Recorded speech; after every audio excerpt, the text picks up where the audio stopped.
Olá, muito boa tarde. As últimas semanas do Papa Francisco ficam na história deste pontificado, tanto pela determinação que colocou no combate aos casos de abuso de menores por membros da hierarquia católica, como pelas acusações de que foi alvo. Acontecimentos que vão merecer a análise do chefe de redação da agência Eclésia, Otávio Carmo, que está hoje connosco.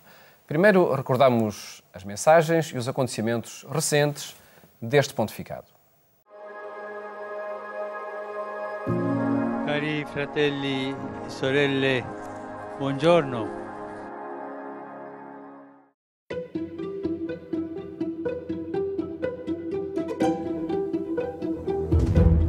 Foi o acontecimento mais marcante nas últimas semanas de atividade do Papa Francisco, o Encontro Mundial das Famílias na cidade de Dublin. Milhares de pessoas de mais de uma centena de países, incluindo Portugal, celebraram a alegria de ser família na Igreja Católica, num programa de celebração e reflexão encerrado com a presença do Papa. Na sua 24ª viagem internacional, Francisco deixou ainda várias mensagens de perdão e esperança na renovação da Igreja Católica na Irlanda, afetada pelos escândalos de abusos sexuais de menores. Pedimos perdão por las veces que como Iglesia no hemos brindado a los sobrevivientes de cualquier tipo de abuso compasión, búsqueda de justicia y verdad con acciones concretas. Pedimos perdón. Pedimos perdón por algunos miembros de la jerarquía que no se hicieron cargo de estas situaciones dolorosas y guardaron silencio. Pedimos perdón.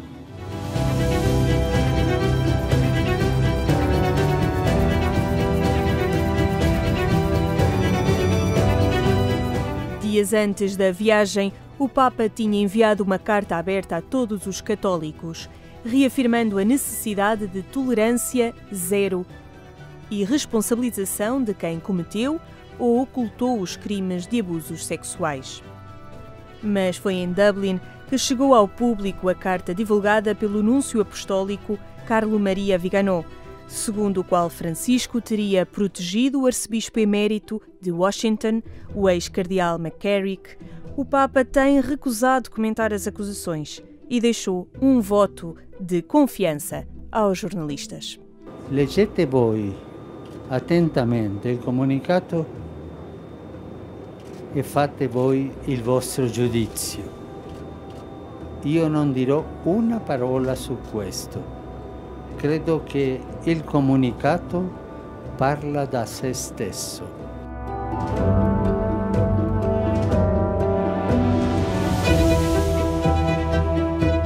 Já de regresso ao calendário de atividades habitual, o Papa retomou as celebrações eucarísticas na casa de Santa Marta, defendendo que o silêncio e a oração são a melhor resposta a quem procura divisões e escândalo na Igreja Católica. Perché la verità è mite, la verità è silenziosa, la verità non è rumorosa.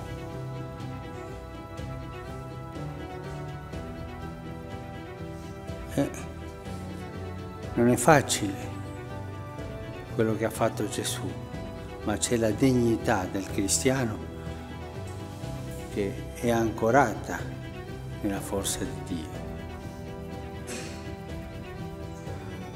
Con le persone che non hanno buona volontà, con le persone che cercano soltanto lo scandalo, che cercano soltanto la divisione, che cercano soltanto la distruzione, anche nelle famiglie. Silenzio e preghiera.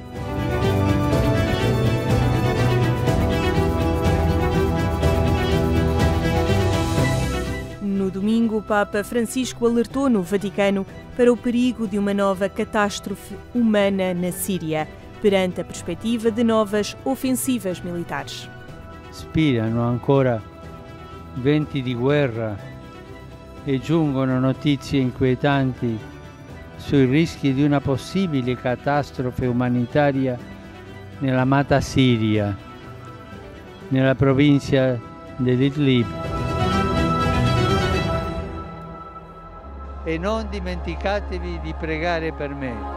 Arrivederci. Acontecimentos que marcam o pontificado do Papa Francisco e que vão agora ser analisados pelo chefe de redação da Agência Eclésia, Otávio Carmo. Cumprimento, muito boa tarde. Boa tarde. Obrigado por estares connosco. Foi surpreendente para quem é vaticanista, foi surpreendente tudo isto que aconteceu nas últimas semanas, e refiro nomeadamente aos ataques de que o Papa foi alvo. Não, e quem foi vendo o programa Eclésia nos últimos anos, acho que tem a oportunidade de perceber que já várias vezes aqui falámos de um certo falso unanimismo, essa ideia de falso unanimismo que se criou à volta do Papa Francisco, que toda a gente estaria muito contente com o pontificado. Eu lembro, especificamente, por exemplo, antes da viagem do Papa Fátima, que tivemos cá a oportunidade de falar sobre isso. Ou seja, há grupos que não estão contentes com o rumo que o pontificado levou e com alguma visão, sobretudo da relação da Igreja com a sociedade contemporânea, que vai sendo, não digo modificada, mas mais afinada por parte do Papa Francisco e dos seus colaboradores mais diretos, e obviamente isso criou algum mal-estar, que evidente resultou nisto, vamos lá ver.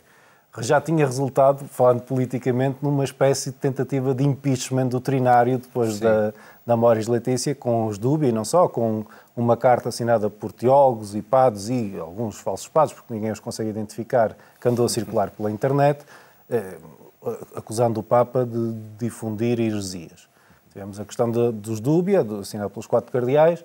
Essa parte não tem um impacto público e na opinião pública, porque é um tema técnico, é uma questão teológica, que teria, por exemplo, esta campanha, porque isto evidentemente as próprias pessoas que fazem as acusações assumem que mediram o tempo em que elas iam ser publicadas, porque era o tempo em que o Papa tinha mais atenção mediática sobre si e estava rodeado de jornalistas. Portanto, mas há desde logo aqui um fator muito negativo, que é a instrumentalização do abuso do que aconteceu e que afeta, infelizmente, alguns membros da hierarquia católica, do abuso de menores por parte de membros do clero. Essa é da minha leitura, da minha primeira leitura, é o mais negativo da situação. Ou seja, é um assunto demasiado sério para que se use como arma de arremesso para acabar com o pontificado. Não há nenhuma solidariedade com o Papa, muito pelo contrário. Com os que foram abusados, muito pelo contrário. É preciso, ou seja, esta situação não é uma situação que possa ser manipulável. O sofrimento das vítimas não pode servir agora para tirar frutos, vamos chamar políticos, se quisermos, de enfraquecimento de um pontificado. O pontificado do Papa Francisco nesta matéria tem de ser avaliado pelos atos, não por supostos favorecimentos, porque objetivamente o que nós temos é uma suspensão pública do antigo cardeal de Washington no pontificado do Papa Francisco. Isto é que é objetivo. Do resto são considerações que têm sido mais ou menos questionadas, desmontadas, depende do ponto de vista. Referências tecnológicas que facilmente se negaram. Ou pelo menos não estão suficientemente corretas. Apesar de tudo, é preciso distinguir que há duas questões muito diferentes. Há uma questão que é relacionada, vamos chamar assim, ao escândalo McCarrick e aquilo que tem a ver ou não com a forma como este caso foi gerido pelos vários responsáveis da Igreja Católica ao longo dos anos. E depois há uma questão muito mais séria, que é a mudança de cultura e a mudança de política dentro da Igreja Católica no que diz respeito aos abusos sexuais de menores. No caso do antigo núncio de Nova Iorque, toda essa carta de surgimento contra o Papa Francisco, podemos dizer que, de alguma forma, foi-se ultrapassando, não é? Até pelo rigor noticioso com que é preciso... Foi também um gesto interessante da parte do Papa ter dito... É uma questão... A resposta de dizer que não comenta é mais uma questão espiritual do que uma questão mediática. A questão mediática do Papa foi dizer: vocês são jornalistas, façam o vosso trabalho. Isso no voo entre a Irlanda e Roma, não é? O que é um ato de confiança muito invulgar numa instituição que habitualmente se gera pela desconfiança em relação aos média, e isso, nós na nossa profissão às vezes sentimos isso, felizmente não tanto no nosso trabalho diário, mas há, por norma, um certo desconforto na relação mediática entre a Igreja e a comunicação social. O facto de o Papa, questionado sobre um assunto tão importante, ter dito aos jornalistas: façam o vosso trabalho, que eu confio no que vão fazer, de facto, fica para a história também. Foi um gesto, sem dúvida, e uma posição audaz. Tudo isto acontece tendo no centro, infelizmente, os casos de abuso de menores por membros do clero. Na tua opinião, de que forma é que todo este processo, muito longo, vai sendo conduzido pelo Papa Francisco? O Papa teve alguns erros, ele próprio o admitirá e já admitiu. Depois há um conjunto de mecanismos que estão a ser criados que ainda não estão devidamente afinados. Por exemplo, no julgamento de responsáveis por encobrimento, há quem tenha uma opinião muito forte que era necessário um tribunal próprio, o Papa tem uma opinião muito forte que é preferível fazer tribunais, enfim, espaços ad hoc para cada caso, para que seja mais rápido. Estas coisas não estão ainda, não digo em fase de teste, mas estão a ser implementadas com os naturais erros e dificuldades de que todos os instrumentos novos, e também estamos a falar de instrumentos jurídicos, têm para situações tão delicadas. Obviamente que se acumulam nos tribunais do Vaticano 2.000, 3.000 ou 4.000 casos, pessoas que, portanto, podem estar inocentes, como já aconteceu, como podem ser culpadas, este atraso não beneficia ninguém, não beneficia a pessoa que é acusada e que quer ver a situação esclarecida, não beneficia as eventuais vítimas e as vítimas de quem abusou, e em última instância, embora não seja o mais importante, também não beneficia nada a imagem da Igreja Católica e a forma como está a atuar. Nós temos noção que o pessoal, temos porque trabalhamos com isso, que o pessoal que o Vaticano tem para cumprir o trabalho de estrutura central de governo não é suficiente para aquilo que seria necessário. Aqui não há aqui, do meu ponto de vista, qualquer vontade de atrasar, há a necessidade de ajustar o volume de trabalho e o ritmo de trabalho àquilo que são as necessidades efetivas das comunidades diocesanas e das pessoas quando pedem justiça à Santa Sé. Até porque o apoio ao Papa Francisco nesta circunstância é também um apoio muito declarado a que se erradiquem os casos e se julguem os casos de abuso de menores. Aqui, apesar de aqui duas dimensões, obviamente que as manifestações públicas de apoio e de solidariedade ao Papa são importantes, especificamente por parte da Conferência Episcopal Portuguesa, porque em última instância são as dioceses que vão implementar e que vão agilizar as normas que têm vindo, não são eventuais normas, elas já existem, têm de ser implementadas e atualizadas. E obviamente que se os episcopados estiverem disponíveis para atuar, esta política geral e esta transformação de cultura são visíveis e são reais, caso contrário não é possível. E vamos ouvir algumas destas reações dos bispos de Portugal de apoio ao Papa Francisco e também a determinação no combate aos casos de abuso de menores. Desde logo essa carta da Conferência Episcopal Portuguesa que dirigiu ao Papa Francisco. Santo Padre, Papa Francisco, os bispos de Portugal, reunidos em Fátima, no Simpósio Nacional do Clero, que tem como tema o Padre, Ministro e Testemunha da Alegria do Evangelho, aproveitam esta ocasião para, antes de mais, agradecer a sua santidade a oportuna e corajosa carta ao povo de Deus sobre o drama do abuso de menores por parte de membros responsáveis da Igreja. Também nós partilhamos o sofrimento do Santo Padre e de toda a Igreja e propomos-nos seguir as orientações para erradicar as causas desta chaga. Empenhar-nos-emos em incrementar uma cultura de prevenção e proteção dos menores e vulneráveis em todas as nossas comunidades. Neste momento, perante tentativas de pôr em causa a credibilidade do seu ministério, queremos manifestar-lhe a nossa fraterna proximidade e o total apoio à sua pessoa, a plena comunhão com a sua missão de pastor universal e a completa adesão ao seu magistério.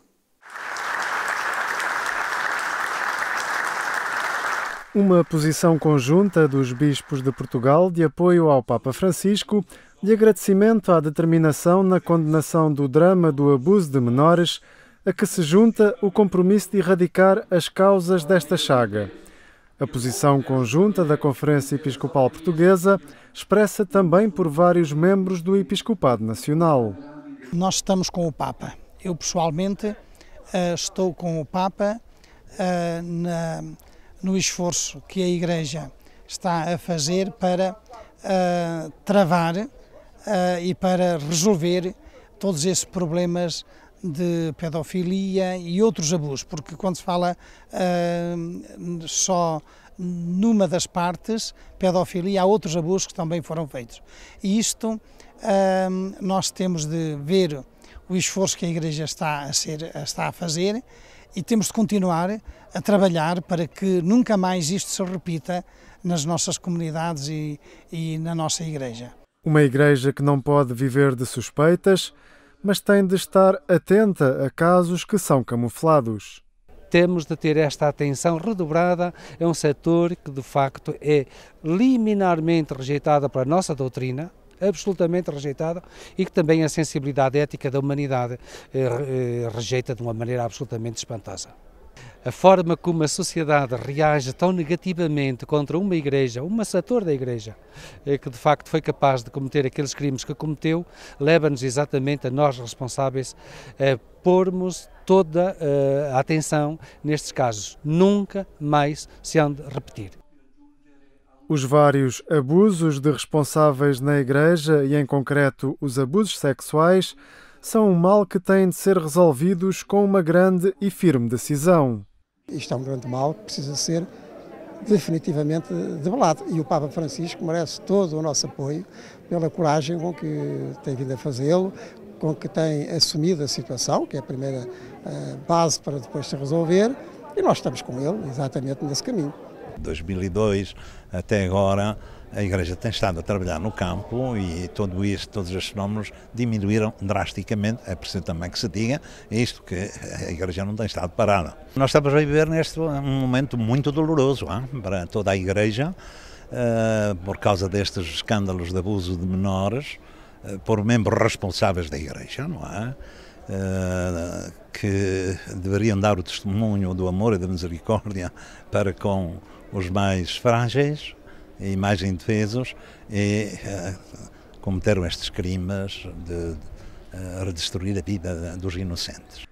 Os bispos portugueses asseguram plena comunhão com a missão de pastor universal do Papa, também na determinação em erradicar os casos de abuso de menores. A posição da Santa Sé foi afirmada em Fátima, no decorrer do Simpósio do Clero, pelo responsável do organismo do Vaticano que coordena o percurso de formação dos sacerdotes, a Congregação para o Clero, com a certeza de que o problema tem de ser resolvido por toda a Igreja. É significativo al riguardo che Papa Francesco non pensi al problema degli abusi come a una realtà la cui trasformazione dipenda solo dalla gerarchia e dai preti. Al contrario, proprio il clericalismo e l'aver ridotto spesso la Chiesa a una élite ha generato un modo anomalo di intendere l'autorità che ha svalutato la grazia battesimale e non di rado ha contribuito a forme di abuso anzitutto sulla coscienza delle persone. Enfrentando situações dolorosas provocadas por culpas que recaem sobre membros da hierarquia católica, o cardeal do Vaticano não esqueceu a necessidade de reconhecer, também publicamente, o trabalho precioso e escondido de tantos sacerdotes espalhados pelo mundo, como fez neste Simpósio do Clero. Otávio Carmo, estes apoios que nós fomos ouvindo ao longo das últimas semanas, claro que aqui entre nós, dos bispos de Portugal, mas também um pouco por todo o mundo, são sinal, lá está, não voltamos ao tal falso unanimismo de que falávamos no início, mas que existe aqui uma determinação em combater nomeadamente estas culpas da Igreja. É uma manifestação de intenções muito importante que obviamente vai também implicar que as ações sejam consequentes e congruentes com aquilo que é dito. Chegou de vários episcopados, obviamente que também, por exemplo, por parte do episcopado dos Estados Unidos não houve uma declaração destas porque o episcopado está dividido. E há outras situações em que temos de ter noção que as pessoas estão com vontade de que pelo menos alguma destas acusações sejam verdade para poder criar engulhos, vamos dizer assim, ao pontificado do Papa Francisco. Temos de ter essa consciência. Obviamente que aqui o mais importante não é a imagem do Papa, não é a imagem da Igreja, aqui o mais importante, como o próprio Papa escrevia a 20 de agosto, uma carta aberta a todos os católicos, é que haja uma mudança de fundo, haja uma mudança de cultura e que, em última instância, que parece uma coisa muito estranha, dado o ponto da situação hoje, a forma como a Igreja Católica resolve este tema, possa ser até um exemplo ao resto da sociedade. Há também aí um desafio que é lançado nessa carta do Papa a todo o povo de Deus, como Francisco diz, para que, se conhecerem algum caso, o denunciem. Há sobretudo uma ideia de que se evite fazer destas situações outra vez algo que está remetido para um âmbito dos responsáveis clericais. Portanto, a mudança de um clericalismo, que muitas vezes não tem noção da realidade, para uma atenção partilhada por todos. Isto aplica-se a estas situações como se aplica a todas as situações no seio da Igreja Católica, ou seja, vou chamar assim, aquilo que é atividade normal e cotidiana da Igreja, esta transformação de cultura que permita que as figuras que estão na função no Ministério da Presidência não sejam endeusadas, não sejam vistas como uma casta colocada à parte, mas que também sejam chamadas à responsabilidade dos seus atos e daquilo que vão fazendo, obviamente não de uma forma inquisitorial, mas de uma forma solidária, sinodal, para usar uma palavra católica, e que de facto o Governo da Igreja seja cada vez mais uma ação conjunta que envolva todos e não seja algo que se possa esconder ou ocultar. Sobretudo quando estão em causa casos como estes dos abusos de menores. Otávio Caro, muito obrigado por ter estado aqui no programa Eclésia a comentar assuntos que marcam a atualidade religiosa. E essa atualidade que pode acompanhar também no portal da Agência Eclésia, em agência.eclésia.pt, que também lhe mostramos neste programa de segunda a sexta-feira, assim como na Antena 1, pelas 22h45. Até lá, a continuação de uma ótima tarde. Até amanhã, se Deus quiser.